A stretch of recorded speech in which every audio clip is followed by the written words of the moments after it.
Thanks for your company this Tuesday. As we heard earlier in the news, New South Wales is the latest state to crack down on e-bike chaos and clutter.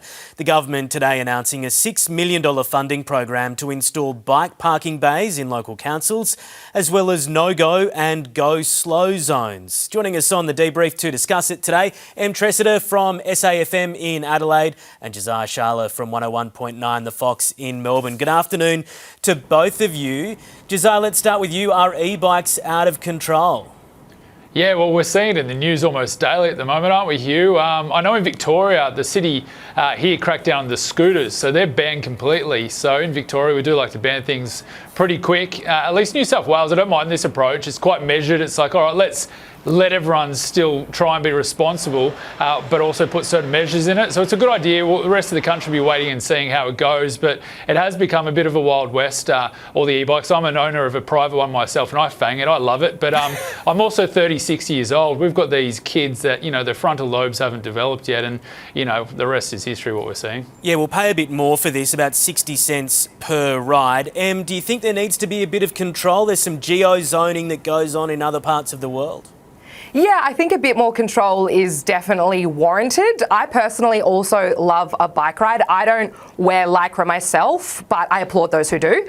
And I do think that a bit of structure around the parking would be helpful. However, people go to work, they go to different locations, so you're not necessarily going to have parking at every location. It might stop the Wild West a bit, but not completely, I don't think. Yeah, you might find yourself having to walk a little bit more as well.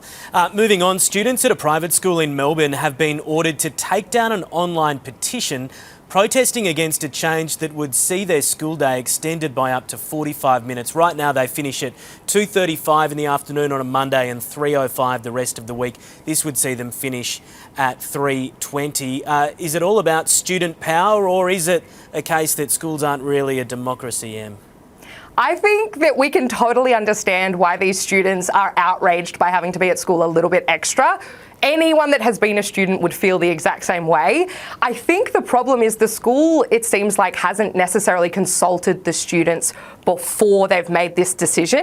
I think they've said, you know, we'll have discussions in the next term and you'll understand why we made this decision. If they had have had these discussions before, potentially they wouldn't have such an uproar now. Josiah, some of these schools charge a lot of money. This one, $42,000 a year as a minimum. Parents are probably wanting a bit more for their money, aren't they? Extend the school day. Mate, Hugh, if I was spending $42,000 a year, I'd expect my kids to be there till 8 o'clock at night. That is so much money. But as a student whose favourite subject was recess and lunch, I tell you what, I'd be fuming at this. Like, it's pretty bad. And like Em said, if the teachers, you know, we know what they can be like, and my parents are teachers as well, they probably just threw it on the kids. So they have every right to be upset, because I know I definitely would be as well.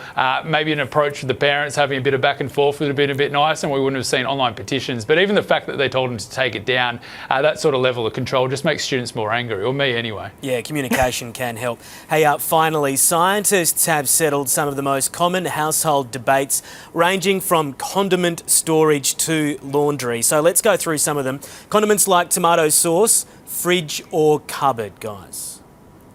I have actually solved this scientific mystery with a very mouldy bottle of sriracha.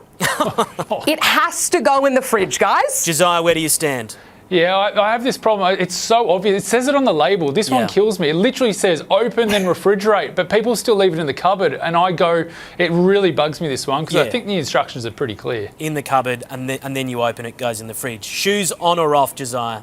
In the house? Completely. I'm from Europe. I don't know why in Australia we even allow the shoes in the house. It's crazy. You stand on spit, all sorts of germs out in the street, and you bring them through the house. So yeah, we make people take them off at our door. Emma, you shoes at the door or inside?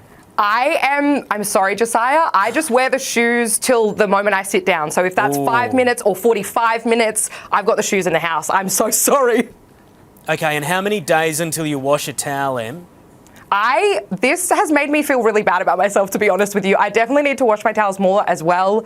I would say probably weekly is a good amount, and I think the scientists have agreed, so I'm happy with that. Josiah, is it till it smells or before then? No, before. It does cause a lot more washing, which my wife gets quite annoyed at. But I come from a house where, sorry, Mum, I used to have one wash and throw it in the bath towel like it was a hotel, and that's what I was used to. So that's what it should be. Yeah, we're growing up. We're not in a hotel. Okay, so the microbiologist says condiments in the fridge. Microbiologist says shoes off and wash your towel every 3 to 4 days. So I think we're somewhere in the middle of all of that. Yeah. Josiah, thanks so much for joining us. Good to see you. Thanks you. Thank you.